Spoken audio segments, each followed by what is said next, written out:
Hello and welcome to another episode of Chew Your Food. This is your host, Mr. L, from Mr. L's Tutoring and Enrichment, where passion for teaching meets the science of behavior. Today's segment is a 5-man panel where we are discussing Black men's mental health in schools. Today, our guests are... I'm a school social worker. I'm a 7th grade ELA teacher at a charter school. I work as an adjustment counselor and have a license in mental health counseling. I currently work as an instructor's aide in Cambridge. BCBA. The nice part about this is that we also have had experience in school together. So we went to school in a predominantly white town.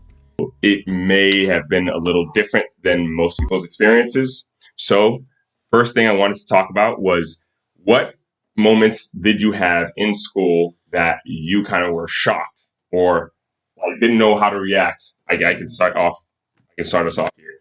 I remember I was in AP English, and then we were about to read the book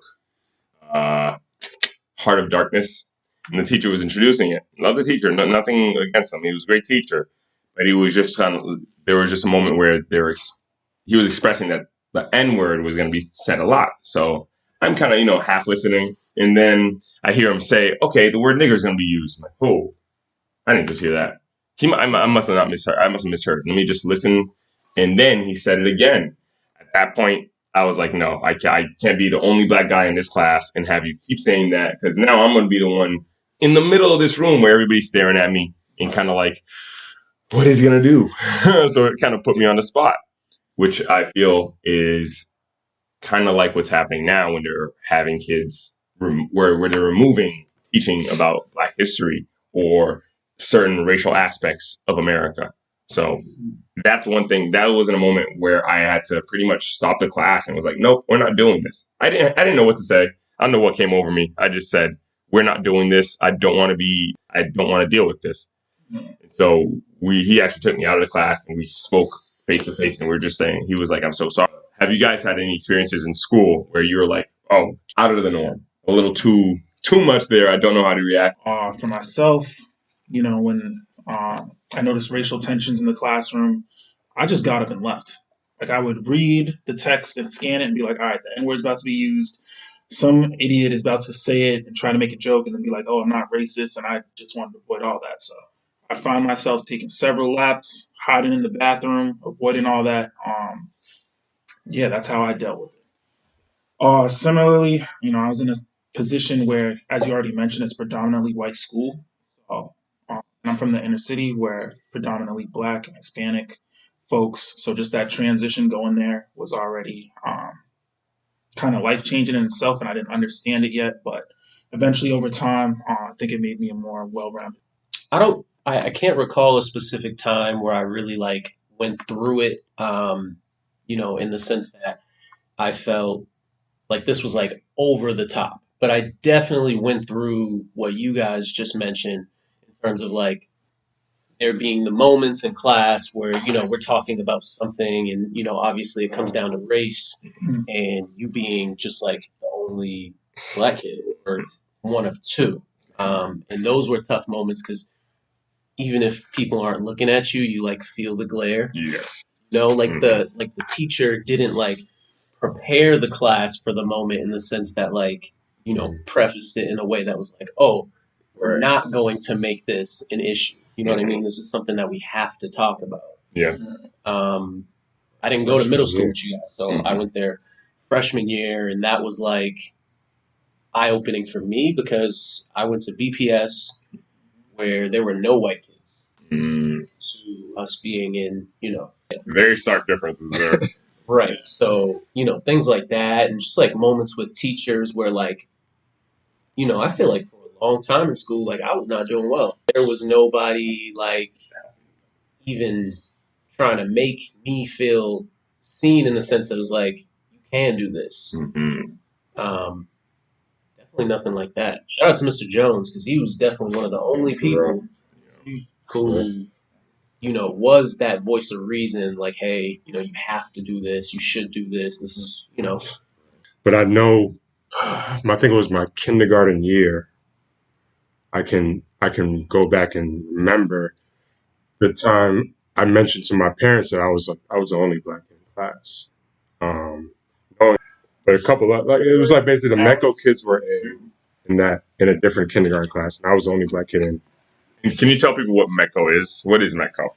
Mecco is a program where they bring inner city kids into suburban schools. I remember the first time coming home, like after maybe a week of school, and saying to my parents that I was the only black kid in class, and why was that? And I think that's when I noticed the race piece. I noticed I was different from my counterparts, but kind of like not knowing a specific time that where like race really like where I was like, oh damn, like this is really like over the top. Mm-hmm. But I know it's been something that's happened in class where I've felt where eyes are on you. My mom always saying, can't put your hood on. Don't sag your pants. Don't do this because you're gonna stand out amongst the rest. Um, so yeah, no, that's kind of like that's my experience. Do you think these experiences has led you down the career path that you guys are in? Do you see yourself as a person you wish you had when you were in school?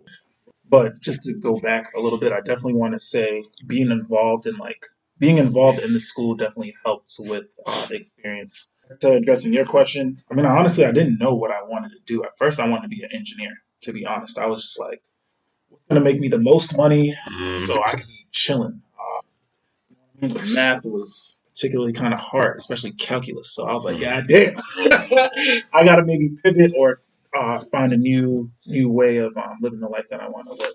Oh, shout out to Cop Project. Yeah. Shout out to the Calc Project. But yeah, honestly, connecting with you guys, knowing how important relationships and friendships are, helping people navigate that. I feel like was my calling after college. Came back to the school, and the headmaster at the time was like, "Hey, you just have a natural way of relating to people in general. Have you ever thought of school adjustment counseling and mental health?" And I was like, I don't really know about working in a school long term. But, I looked into the program. I was like, let me try this out. I noticed people change their career 2 to 3 times. So I was like, hey, this doesn't work. It's on to the next. But that's what I'd say would get me into it, man. So shout out to y'all. 100% played a role. Okay. I think, I was able to find my community, and, there's probably something inside of me that wishes that was bigger. I mean, and easier to find and had more resources. Yeah. And I guess this is maybe my way of contributing to that. Yeah, for sure.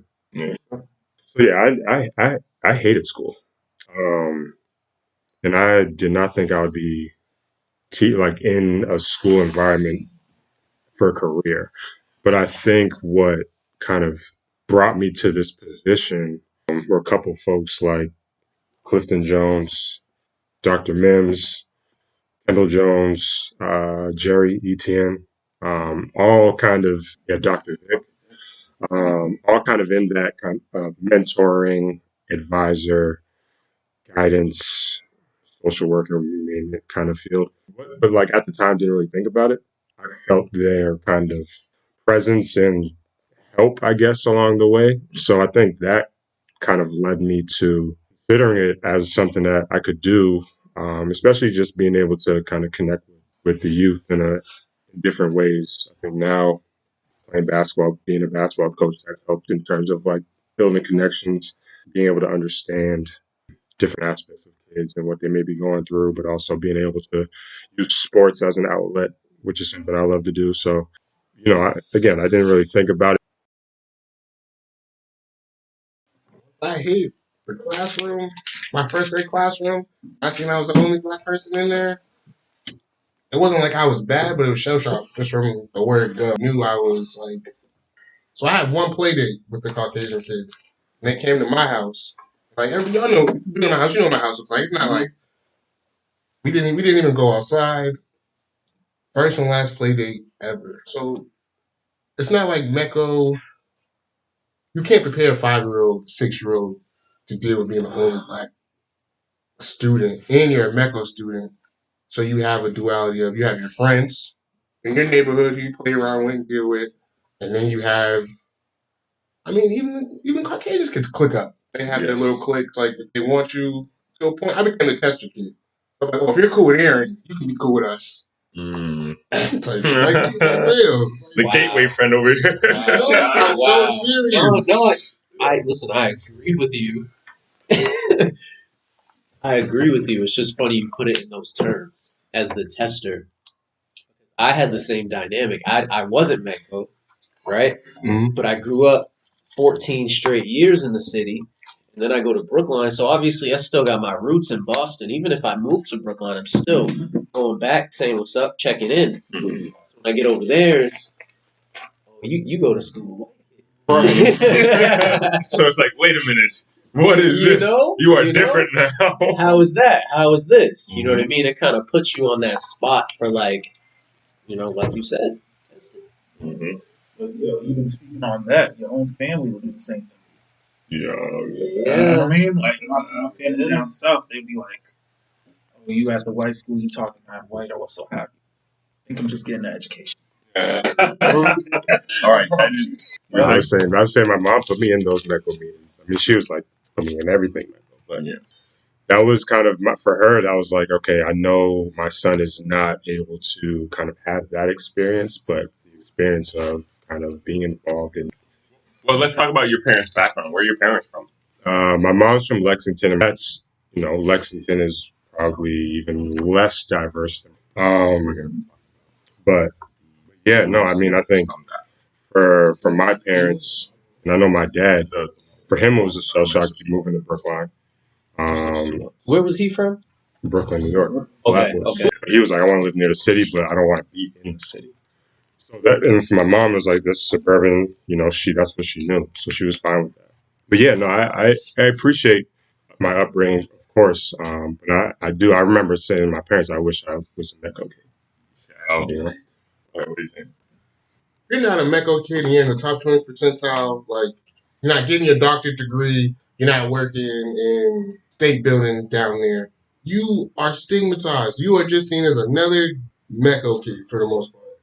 Simply because you may have an emotional outburst, you may not test well. Like even in high school, Dr. Bob was like, the black kids did better on the MCAS this year. I don't remember that. Not specific. That sounds wild. That's But I wouldn't put it I past do not. Right. I wouldn't put it past Definitely not denying it. But I remember him saying that, and I was just like, why are you still marginalizing these black kids where you see it in the high school, you go up to honors. You don't see a lot of kids in the honor society doing certain things. But those kids who are up there, getting them 3.5s and 3.8s, and you're a Mecco kid, they treasure you. Right. They treat you like you are God's gift to earth. And it's not that there's some disparities or the other kids can't do it, but it's they're not willing to teach everybody in Mecco. That's what I had to learn. Okay. How are the kids in the schools that you're in? How do you think? Do you think they're faring better? Do you think they're faring worse? What do you think is the difference between now and then? I would say the kids that I deal with, or the two young men that I deal with, are doing better simply because they have me. Mhm. And my school experience is unique. Because I was honestly talking about this with my mother the other day. And she was like, honestly, I think, Aaron, you're teaching because you feel, one, that you could do it better, which I honestly do. And two, because I was a knucklehead for the most part. I could do my work, but if it didn't interest me and it wasn't challenging enough for me, then I really didn't want to do it. And I feel like for the most part in schools, they're not necessarily challenging the kids or even providing them with certain things, even from history. Like, yeah, I love history, but I wanted to know more Africana studies type history, even when I was in high school. Mhm. Like, I cared about the American Revolution. I cared about these Caucasian figures, but they don't look like me. Why do I have to go to college to learn about Afro women in society doing amazing and great things? Why are they not being pushed? Like, the only time I really learned about a black woman was second grade, and that was Harriet Tubman, and that's because I had free choice to do that myself. Is that a research project or something? It's a little poster I did Uh-huh. on her or about her, and that's like second grade. And my second grade teacher, her name was Miss Dawson. She was great. Like she was the only teacher I ever had that was like, no, we're not gonna send him to the office. It doesn't do nothing for him. Mm-hmm. And it really kept me in the class. Really kept me going. I have to say, like she laid the foundation for me to in fifth grade read 32 books. For me to be able to do certain things that I was able to gravitate to. I was like, why did we only learn about ancient Egypt in fifth grade? I feel like I can answer that. Artifacts and things like that. Hey, yo, Let's please do. explain Please that. do. Listen, Right, man. Expound. Yeah, let's hear it. Elaborate. I feel like to keep it really short, right? When the average, and this goes back because I definitely have feelings towards this specific topic because in seventh grade we teach African American history. Mm-hmm. We go back to Africa, tribal Africa, right? Nice. Wow. Tribal Western Africa, right? Okay. To the slave trade. Mhm. And when you go through the misconceptions of the slave trade, that's the starting point, right? Like, what do you think of this? What do you think of that? You guys know that with the transatlantic slave trade, not all the slaves went to America, right? Yeah. Mm-hmm. Where do you think got the most I know. enslaved people? Sorry, I want to correct myself. Still, Oh, do you know what percent of the enslaved people they received from Africa? No. It's a Take high. a guess. It's like And Brazil's the most. like 75. Brazil's the most out of anywhere that got And what's enslaved the guess? people. And what Like the I want to say like I think 65%, 75%. it's less than that, but you're Oh. not far off. so They 40, got okay. some odd 42%. Hmm. Think about it. Yeah. Think about the people of Brazil. Right. The colors of the people of Brazil. You telling me Colorism? they're not black? Yeah. Such a, You know what I mean? So Brazil hold on. should I want to connect it back to why we don't learn about Egypt. Because when you think of Africa, right, you think of enslaved people, you think of tribes. You know what I mean? You think of huts, Legal I barbarians. guess, so to speak. Yeah. You know what I mean? Savages, Yes, people who indeed. need to be taught, Mhm. right? Mhm. They need a religion pushed on them because they can't do it on their own, or their way of doing it is barbaric, Yeah. right? Mhm. So why would you teach about Egypt? Because I can tell y'all, if I went around with everybody here, tell me 3 different facts about Egypt, right? Different than the person in front of you, we could probably come up with that and they would be all good. All positive, Yeah. right? Royalty, gold, sophistication in terms of the pyramid. pyramid. Who was doing anything like Which that? is still a mystery now. Right? That's the coolest part. Still a mystery. Okay, why would we teach about that? That doesn't push the agenda we want. That doesn't help America's history Mm-hmm. by teaching that in terms of the people. But I don't think we all answered how like what we see with the kids nowadays Oh, at our right. schools. Yes. I think So, that's an important piece right there. Yeah. Better or worse, you can't really tell that now. I think it's too early for me. Mhm. But one thing I am gonna notice is the inclusion classes. You know what I mean? I don't know. Everyone can have their thoughts about it, but I didn't know anything of inclusion classes. It'll have everybody. That's like having AP, honors, special education all in the same class and expecting that to work. I just don't see how that's going to work. That's one big thing that I've noticed. Another thing, like Aaron said, these teachers really just don't want to. I mean, this is the same. These teachers just really don't want to teach any kids that are deemed problematic or have outbursts or what so have you. It's just, we're going to send this kid in the hall. So now you've just not given this kid an education, and now he's, thinking that he's a bad kid or what so have you, and school's not for him. So then he's going to try to find something else that he could connect with, and that's derailing from education. Yeah, I think, to kind of piggyback Mr. A, I find it hard to tell whether they have it better or worse. My experience as a student is severely different from mine as a teacher. Mm-hmm. I went to BPS where there was very little resources. Most teachers were just old and they were there because they were getting a nice check out of it and don't really care, and allow the students to do what they wanted to do. I'm sure teaching looks a whole lot different now because, we're in a generation where people don't stay at a job too long if it ain't cutting the right check. Mm-hmm. So, there's an inconsistency there for sure. But I teach at a charter school where there's an abundance of resources. There's almost everything you want. It really depends on the school size. The bigger school you have, the more resources you are able to have within your building. Mhm. I work at a very small one, but I still feel like the kids have it very, very good. Yeah. And it's it's okay for them for sure. I think it comes down to their mentality too, in terms of like how they treat it. It's different for me because I, essentially came from nothing, and now that I'm teaching them with these resources, I'm like, yo, like y'all gotta eat this up. Yeah, Like I'm man. trying to tell them, and it's an everyday thing. Yo, this is you don't know how good you got it. Sounds like you're the new Mr. Jones. Essentially, except I'm in the classroom, I'm very hands-on, and I got to deal with everything that comes from that, the lethargicness. Essentially, when you go to a charter school, it's almost like the whole school's like a MECO program, but you have like the way kids sprinkled in. You know what I mean? Because these people come from everywhere. Mhm. They're not local. You know what I mean? And it's a lottery system, Oh, just like MECO is. So, See, I didn't know that. these kids come from everywhere, and it's different. You have the smaller classrooms, right? So you're able to see more students, right? But you have a longer school day, which I feel a lot of ways about. But at the very least, they're getting supervision in terms of their education. right. Say that. God, do the So you're talking about the classroom, Brody. How many kids are in your classes? And is it all like all inclusive, like all grade levels, all reading levels, or so have you? Yes, so that's a good question. We've got about 20 in a class, Mhm. which is definitely smaller, right? You can see 25, you can see 30 anywhere else, but it's like 20. And yeah, we've got, kids with, different IEPs, special education. We've got the students who require pull out one-on-one services. We got push-in one-on-one services as well. So it's a lot going on for sure, but we do have pretty much all grade levels. Now, that's another thing he just pointed out, the IEPs. That's one big difference. Going to school, when I was going to school, like there were certain kids that had IEPs. Now I'm like, every kid has an IEP. Every kid has an IEP. I see it and I'm like, wait a minute. But now they got IEPs in kindergarten up until like senior year of high school. Nah, I remember back in the day, I definitely wanted to be in the special ed classes with y'all. You know that. I was begging, I was acting dumb. Oh, yeah, Miss Fenn was like, stop playing.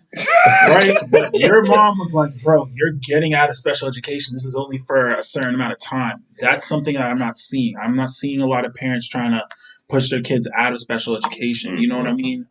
I look at it like, yo, you might have training wheels, but then when are you going to get those training wheels off? Because life is not going to have training wheels for you. So that's one of the big messages I like to push to my kids. Shit, I'll be honest. I had an IEP. I had them writing my papers. Mm-hmm. They would come in. They would come in 8th grade, 7th grade year. I had to do a little poetry project. Lady came through, crossed this off, changed all the criteria for me to at least get a C. I said, bet. See, like senior, junior year, they was writing me papers. Like, Yeah. like she was cleaning out my bag, doing all this stuff for me, writing my papers for me. Yeah. Like, But that's the thing with now everybody's pushing kids through, and you don't I got students that struggle. I'll put it that way. And I've been in the middle school where kids get pushed through and can barely read. Yeah. So what are we trying to attack in terms of their goals and trying to get them, to be able to be successful in high school and post high school and all that stuff. So I think that's I call it sick. I don't think any child should be in 8th grade and not able to on a 4th grade reading level, right? So, but the whole holding kids back and retaining them and all that stuff, that's a tough thing. And when we start talking about the mental health piece around it, the social emotional piece around it, you'll find that a lot of kids will start to look to drop out of school and find these sad cases. So it's tricky, man. And again, I think it's a sad case of affairs, honestly. So I'm happy that we got a chance to actually touch on the mental health, because there was an article which is entitled Black Men's Mental Health Matters. Psychologists are working to develop more effective ways of promoting Black men's mental health. This is by Tori DeAngelis. You posed the question, what's the biggest difference? These kids went through COVID. Stop Once using that again, excuse. these kids went through COVID. It's not an excuse. Sitting behind a computer screen, not engaging in the activities or the work that's presented to you. Mhm. So these kids are low key, high key, 2 years behind their grade level automatically. School for kids. I think that you got kids, like Chris said, that I didn't like school in the first place. Well, I'm not going to do anything now. Mhm. And then you got teachers that were like, well, I didn't like teaching. Well, I'm not going to do anything now. Like, all classes canceled. So, like, the dynamic of COVID, the issues that kids had prior to COVID, going into COVID, and then that got heightened during COVID, definitely played a role. And if it was a small percentage of folks that were, affected, then I would hear what you're saying. But I think I disagree on the point of that. Like, it's just an excuse. I want to bring up in here from Mr. A over here because I have a quote that he used before, and that really changed the way I thought about things too. This was a while back, and we were talking about education and COVID, and how it is now compared to what it was.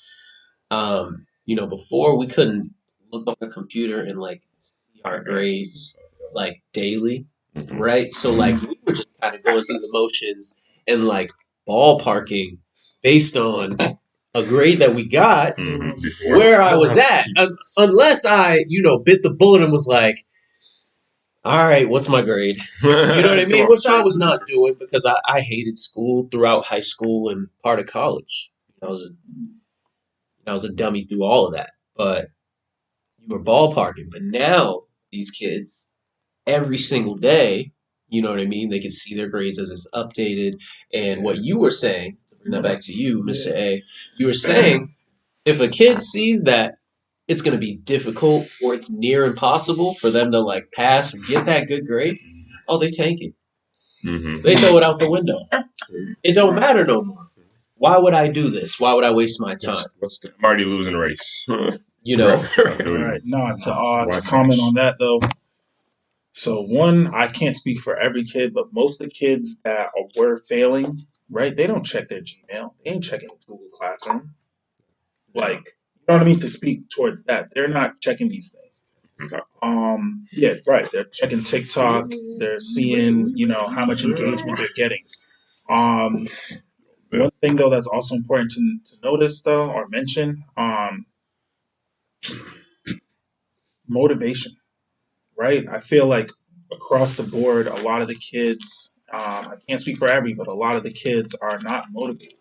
And it's hard to be motivated if you're in a generation where everyone is a winner. Everyone gets a trophy. Everyone gets you know what I mean? Like, The how question do you? is where are kids looking to get motivated? That's true, but like if we're all playing sports and then everyone gets the trophy, it's like you won. You're not gonna feel special. Yeah, so if everybody's special number, Right. You know what I mean? So that's like, all right, how am I going to actually stand out? If I do this, it doesn't matter. It doesn't, you know what I mean? So yeah, I think that's important to note. Shay. Thank you guys so much for that because I feel like COVID and its effects on us socially, academically, mentally, and even work wise is going to be a whole other conversation. But I wanted to bring it back to this article that I was talking about because it had some snippets in it that I wanted to share and I kind of like talk about right now. So in one of them, it introduces this term, racist gender role strain. It is the idea that you endorse specific views of manhood but cannot meet them. It creates internal conflicts and stress. For example, some black men may internalize ideas that they should be good protectors, providers, and role models. But if you're in a system that oppresses you or makes you internalize these beliefs, but doesn't give you the access to fulfilling them, it causes stress and frustration. And that's one thing that I've seen as a stereotype of the black dad. Every single time I saw that in TV shows. Coming from Haiti, you don't see these kind of stereotypes. Here, it was always the black dad that's missing, the black dad that can't get his stuff together, and a black dad with more than one baby mama. I'm like, okay, that's not the norm though. And that was one thing that really stressed me because you start realizing the power of these stereotypes, these stories that people tell. It's like, well, now it starts to paint a reality that makes you look bad before you're in the role where you're expected to provide. It makes it look like you're unable to provide. You may go for a job, and like they've done studies about this. If you put your name on there, and if it's a name that's actually African American, you're less likely to get hired. Hmm. Funny part is, with my name, it's everybody expects a woman. Everybody expects a white woman, a blonde white woman. Yeah, it's almost like It's like Lauren. Lauren. Yeah, everybody sees Lauren, and they're like, "Oh, it must be Forget some about this Friday. blonde white woman." My pedigree, all the that's on my resume. It kind of tells you, okay, I've been in this. I understand what I'm doing right now, and I'm trying to diversify my pedigree. I'm trying to make sure that I don't only understand it through a teacher's lens. I want to be able to understand it through BCBA's lens. I want to be able to understand it through the student's lens that was in special ed, and a special ed teacher and a coach. So having the multifaceted interaction with these kids has really given me hope, because the kids get excited. I'm excited to see that they're into this. They're into learning. They love to learn. When they get it right, high five, you're doing great, and they get amped. I'm like, yeah, do it again then. And that's my thing now. Whenever I do my sport, whenever I do anything with anybody and we're playing sports, and we do something good, we do something great, if we play volleyball or something, we spike. I'm like, yeah, good, do it again. That's it. What age group do you work with? So for volleyball, I've been opening it up for kids from 6th to 8th grade. And so 6th to 8th grade for adults pick up. So everybody can find a hoop. Great. Not a lot of people can find a volleyball net. And then experiencing that loss now gives the kids understanding, like, this is what I'm avoiding. This is why I'm putting in hard work. So that's where again, when I say, like, hey, don't lower the bar. Let them fail. Let them fail and know what that feels like. And now you're going to avoid it. Yeah, people don't like that. No. That's fine. Go ahead, Mitch. I know, I just lit up the room real quick. I'm not even gonna say you lit up the room. Failure, you're correct. You're 1,000% correct. Failure is a part of life. The reason you're able to do the things that you're doing right now is because of the mindset that you're instilling in these kids, the things that you're fostering with them. You refined volleyball to such a simplistic way where you just don't want the ball to hit the ground. Losing is a part of life. No, you don't want to go out here and go 1 for 9 playing a sport. No, because that right there will take your heart away. But it's okay. You lost. Losing will teach you how to. Losing is the thing that's going to teach you how to bounce back and come back even harder. If you sit here and you look at it, Michael Jordan didn't make his junior varsity team one year when he was a junior. Yeah. What after that? What can you say about that man? Put in the time, put in the work. So your philosophy is 1,000% correct. You're unique enough to be able to instill it in these kids and to be able to say, okay, we failed. Let's dissect why we failed and try to work on it for the next time. A lot of people don't look at it like that. I totally agree with Benzo. I think failure is kind of a pivoting moment when you can say to yourself, I can either go this way in terms of kind of persevering or give up. The thing that I'm thinking about right now is that kind of those statements were going on was how the kids that I work with some kids now, and just kind of looking at their background and kind of where they started, failure has been something that they've done since grade school, right? And you've imagined failing for so long. Now you get to a point of like, okay, I'm about to graduate in a couple of years. Like, where am I seeking that? Like, where am I going to find that motivation?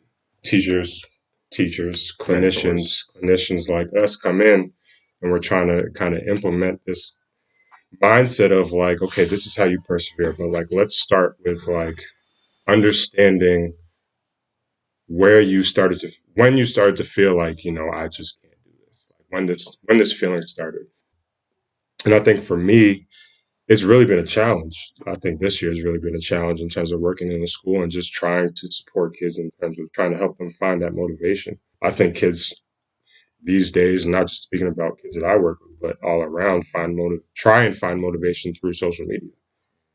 And social media is the devil in terms of like all the stuff that's out there that you're flipping through, and one person may find it And then that friend of that one person may think that that's the way that they should go, but that's not really the way they should go about it.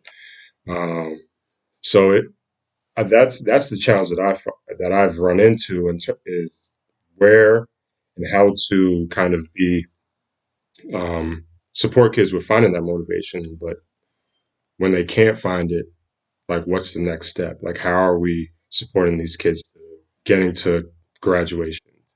It's tough, man. Just recently, the LSU women's basketball team, cheers, has won has won their final rank, and then we did get to see a very blatant, obvious, awkward interaction where both the winning team and the losing team gets invited to the White House, and it's like, when did this ever happen? Why is it happening now? LSU and what happened there. Do you guys have any comments about the different things? You know, obviously there was like the duality of, you know, Caitlin Clark. Then She's going to go to the WNBA. no.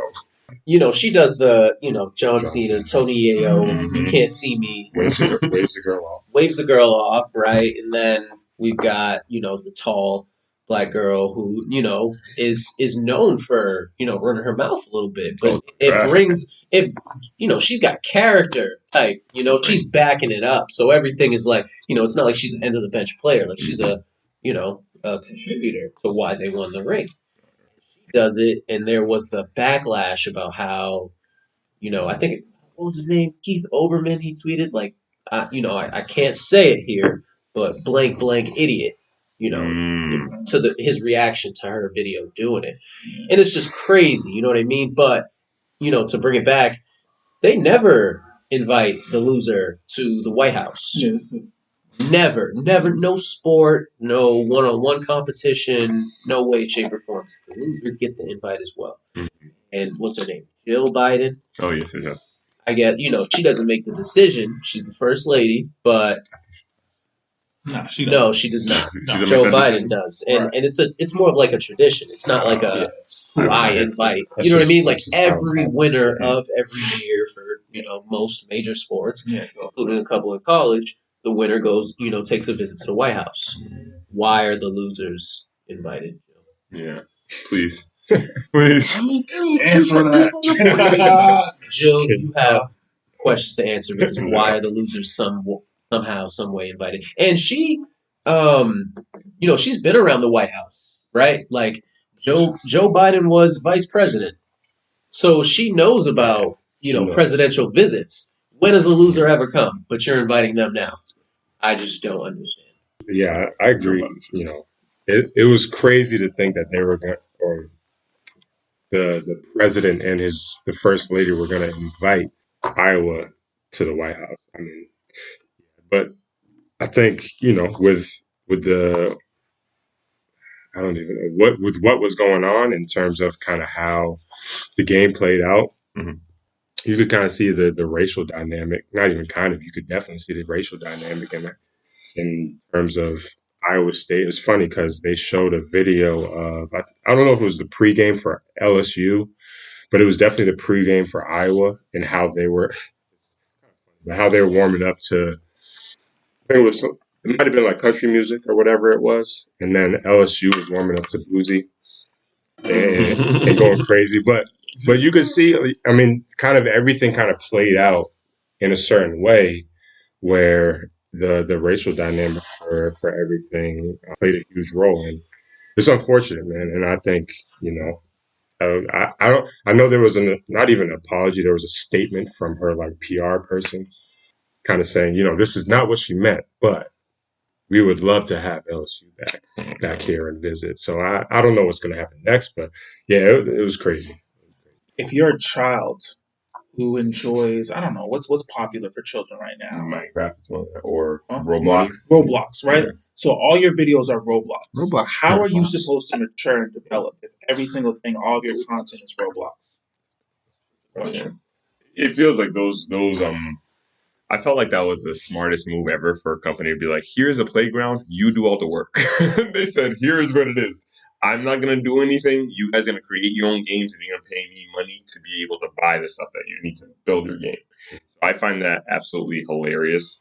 And it feels like we're just getting duped and not realizing this. Y'all don't have kids. Yeah, man, I'm sorry. Not that I'm sorry. Roblox is I'm happy for you. I'm happy Yeah, for happy, you. but sorry for the circumstance. Right.